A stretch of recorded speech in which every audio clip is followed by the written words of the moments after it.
What's up parents? Episod yang kedua. Yes, masih lagi bersama saya Fiona Cheong, and this program is brought to you the one and only Haenim Malaysia. Today is going to be a very special episode, one of the episode yang I boleh cakap macam a lot of mummies tengah tunggu. Sebab apa? Pertama sekali, topik kita pada hari ini akan revolves around how does a breastfeeding mummy akan pergi kerja. Macam mana mummy yang tengah menyusu ni nak cope up dengan breastfeeding dia, nak pump macam mana, nak bawa apa. Kejap lagi Fiona akan kupas topik ni bersama dengan seorang tetamu yang cukup istimewa pada hari ini. Baiklah, untuk kita tease, mana kita punya guest ni? Dah Fiona cakap banyak. Mana guest kita ni? Nak tahu siapa tetamu istimewa kita hari ini? Jom kita saksikan video yang kita telah sediakan ini sama-sama. Let's go! Hi guys, so this is my housemate Neela. So she's been helping me in OT today.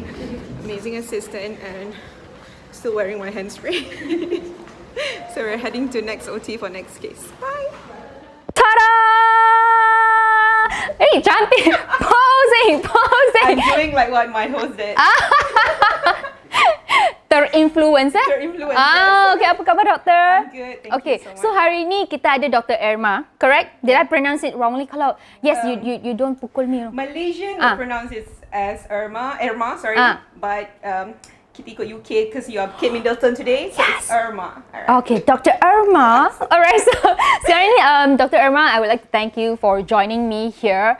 I know you are very busy tapi still make time to join me here. Okay, now first of all, I believe most of the mummies ataupun daddies yang sedang tengok kita punya show tu akan rasa macam curious. Boleh Dr Erma kongsikan sikit orang kata macam background doktor? I'm a surgical medical officer, alright? So I literally cut people open. Ayo, don't make doctor angry ya. Yeah, don't make me angry. Okay, so soalan seterusnya. Now you are a pumping mommy. Yes. And how old is your baby now? My baby just turned 5 months old. Okay, 5 months old. It's like sort of like golden time jugalah untuk kita pump and struggle. So macam pada awalnya bila doktor orang kata macam kembali bekerja, you ada rasa tak macam can I do it? Ada rasa down ke tak? Ataupun rasa very... I was initially because I know for a fact that my work consume a lot of time.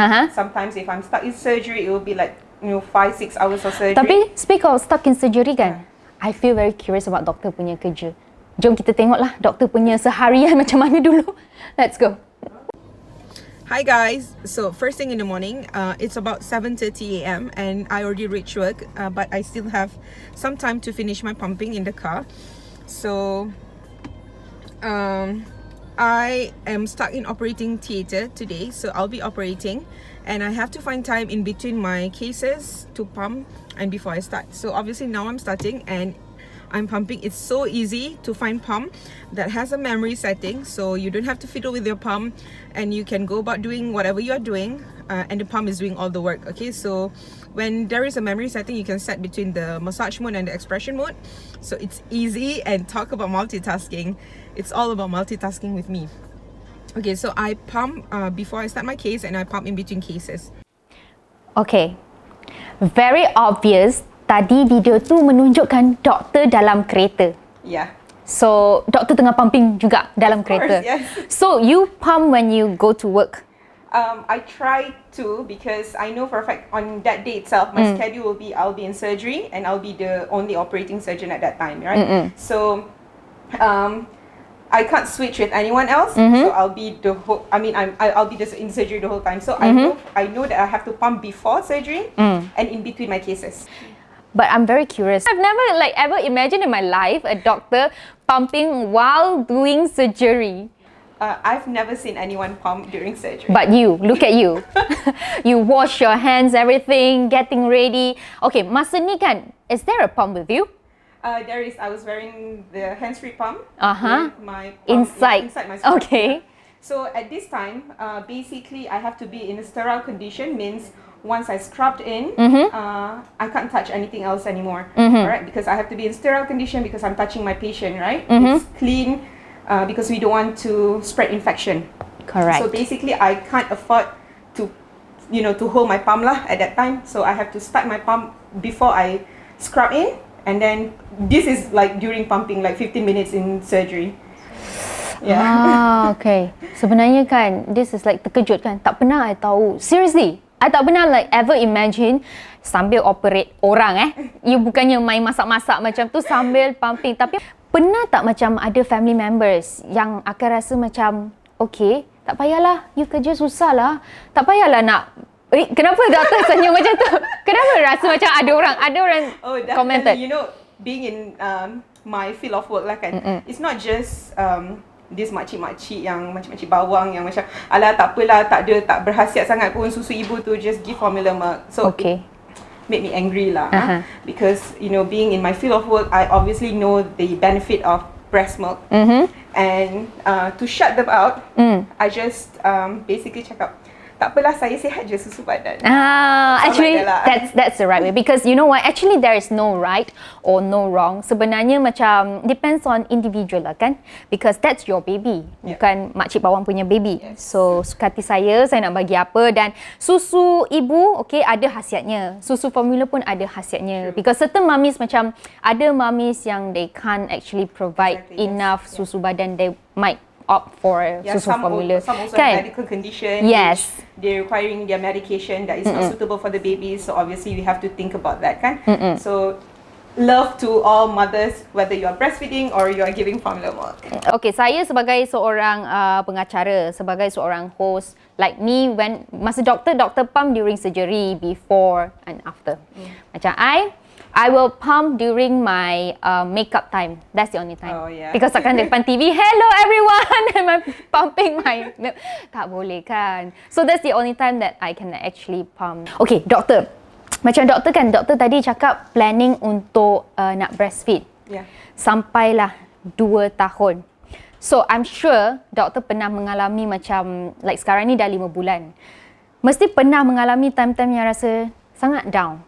So mungkin doktor boleh kongsikan macam mana daripada rasa down tu doktor cari ilham ataupun inspiration to actually carry on.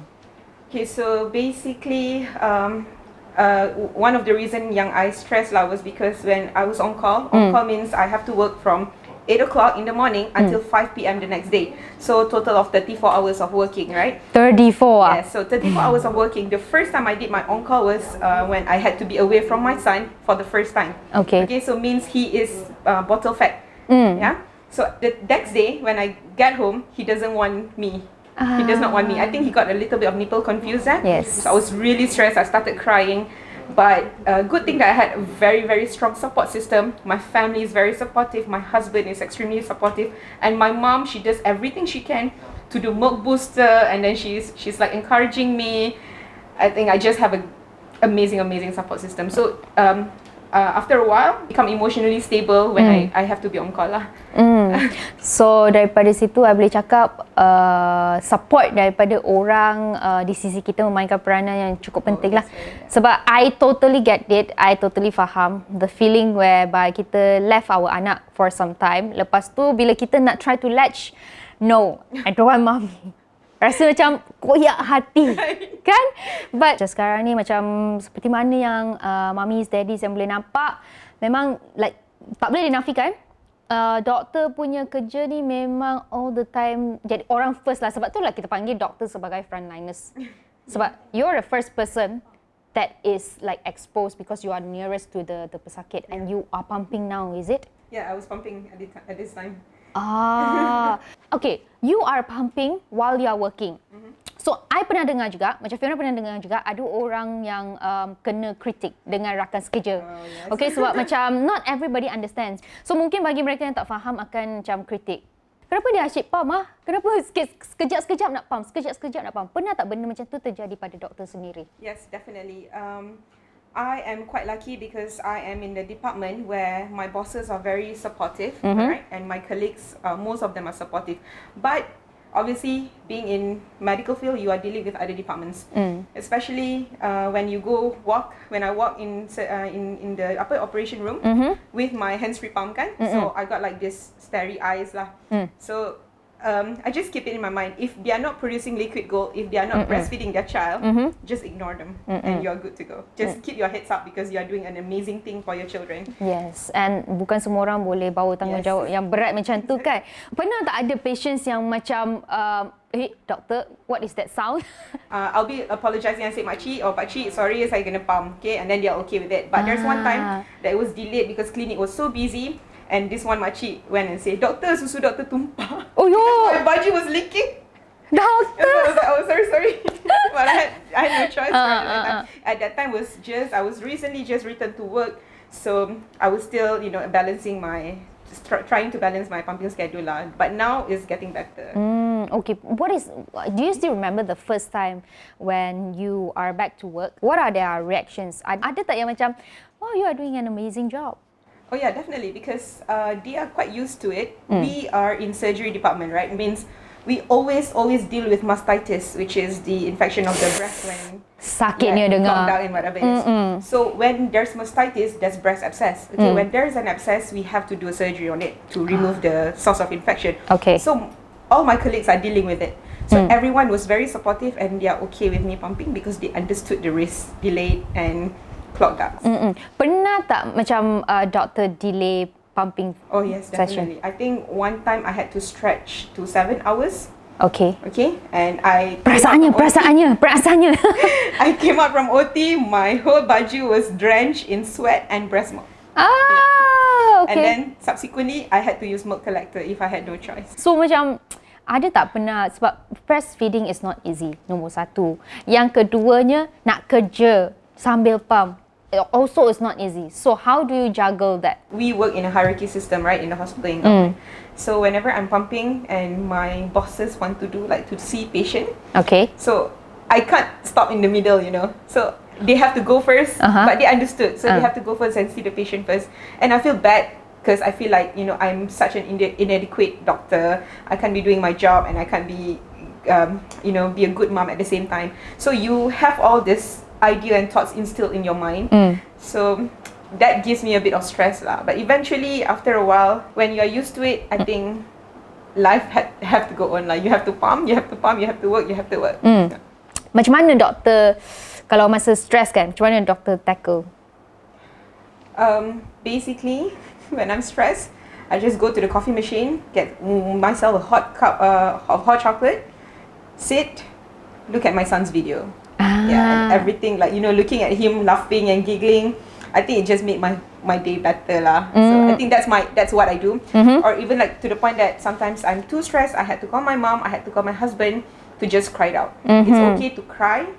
Yes. Rather than, because medically, if you are stressed, especially if you don't have the support that you need, you can go into this depression, long postpartum depression. Yeah, so we don't want that to happen because it will definitely affect your milk supply.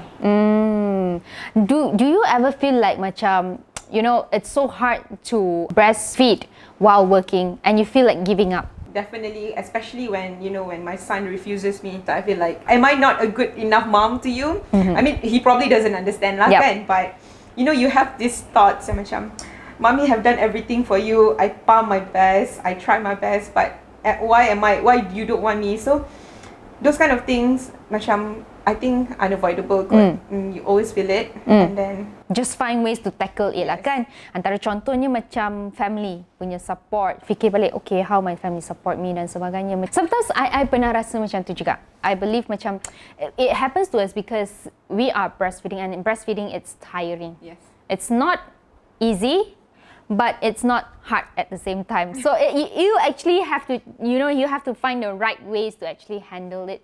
Macam kita stress, that one it's normal lah. Yeah. It's just that macam kalau ada orang lain dekat rumah, mungkin boleh bagi mother to actually pegang dulu kan. Dan kita try to relax dan cool down because it's all those salah hormon. I believe the hormone too. Yes, kan, sebab salah hormon ni sangat-sangat jahat. Dia akan buat kita rasa macam stress. Lepas tu, my advice is actually do not get too stressed lah when you are orang kata macam breastfeeding. It will, like doktor said, doktor sendiri pun pernah alami, I pernah alami, and I'm sure mamis yang ada dekat rumah pun pernah alami. Kalau kita stress, kita punya susu akan drop. Jadi kita cuba sedaya upaya untuk tak rasa sangat-sangat orang kata macam stress sangat lah. Apa kata kita orang kata macam fikir benda yang baik-baik saja. Macam doktor tengok gambar ataupun video baby. So macam-macam Fiona selalu standby 2 pump lah kalau Fiona lah. One kita letak dekat rumah yang lebih besar. Satu lagi lebih orang kata portable, kita akan masukkan dekat dalam bag. Tapi make sure it's charged lah. Kalau yes, pernah terjadi Power tak? Bank, Yes. Very important. Yes, ataupun I akan beli ataupun carilah plug-plug yang extra and cable, sumbat sahaja dekat dalam bag. Sebab mana tahu kita, we will never know, and I'm sure yang ni akan terjadi kepada every breastfeeding mom. One fine day lah, katakanlah belum terjadi, mesti akan satu hari akan terjadi punya. Okay, mungkin doktor pernah terjadi kan? Breast pump tiba-tiba habis bateri. Yes. So apa yang doktor buat? So what? I kelang kabut pergi cari the cable. Okay, Oh, because I also cabut forgot everything the dan cable. pergi. Okay, and then masuk kereta, pump dekat dalam kereta lah, because you can charge in the car, right? And the pump that I'm using now is, well, you can pump while you are charging, so it's amazing lah. Otherwise, if no other choice, you have to hand express. Janji macam saya cakap lah, janji you kosong. kosongkan. Tapi jangan salah faham, your breast kan sebenarnya will not 100% kosong. Okay, kita apa yang kita boleh lakukan adalah kita try to kosongkan as banyak as possible lah. Okay, baiklah. Kita dah share everything, kita dah bagi tahu tips-tips dan sebagainya. Apa kata sekarang ni kita buat sesuatu pula? Doctor, are you up for it? Challenge? Yes. Berani I challenge doktor ya. Jangan pergi mana-mana sekarang ni. Kita akan tunjukkan anda challenge kita pada hari ini, iaitu Fiona versus Dr Erma's punya breast pumping bag. Jom kita angkat kita punya breast pumping bag. 1, 2, 3. Ini dia. Seperti mana yang anda nampak, I pun masih lagi I pun pakai donut punya bag sebagai I punya breast pumping bag sebab it's sangat portable, sangat senang nak galas dan sebagainya. Tapi hari ini macam I cakap, kita akan bukan gusti ya, kita akan ting. Okay, tengok siapakah yang mempunyai lebih banyak barang dekat breast pumping bag dia. Let's go. Tunjukkan, kita keluarkan satu-satu dulu. Alright. 1. Okay. Apa lagi? Cuba kalau ada duit shilling pun saya korek. 2. Nanti kita explain apakah yang kita keluarkan ni. Okay, so 3. Okay, kita keluarkan. Doktor, you dah masuk kawasan saya. Alamak, sorry lah. Dah ke belum? Saya harap doktor dah habis. Show. Okay, sekarang ni kita boleh nampak sebenarnya bersepah. Tapi dah berapa banyak barang ada dalam bag? Kita kira. 1, macam Fiona, 1, 2, 3, 4, 5, 6, 7, 8, 9, 10, 11, 12, 13, 14, 15, 16. Okay, nak menang je. Okay, sekejap. Jangan 1, okay. 2, 3, 4, 5, 6, 7, 8, 9, 10, 11, 12, 13, 14, 15. Kejap. Power bank? Tak, doktor main tipu. Doktor keluarkan breast pump. Oh ya, sorry. So, mungkin Okay, ada penonton kat rumah tanya kan, mana you punya breast pump, mana you punya botol? Sorry saya tak keluarkan dekat dalam ni.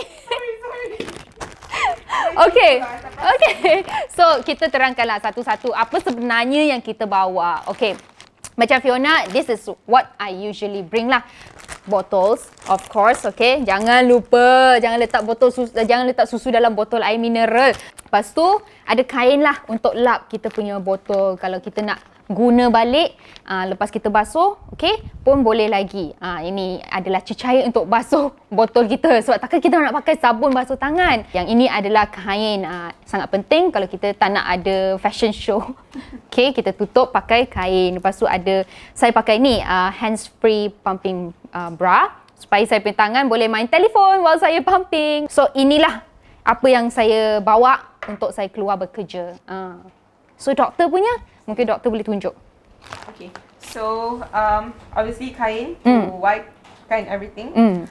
This is my portable pump, so it's easy for me.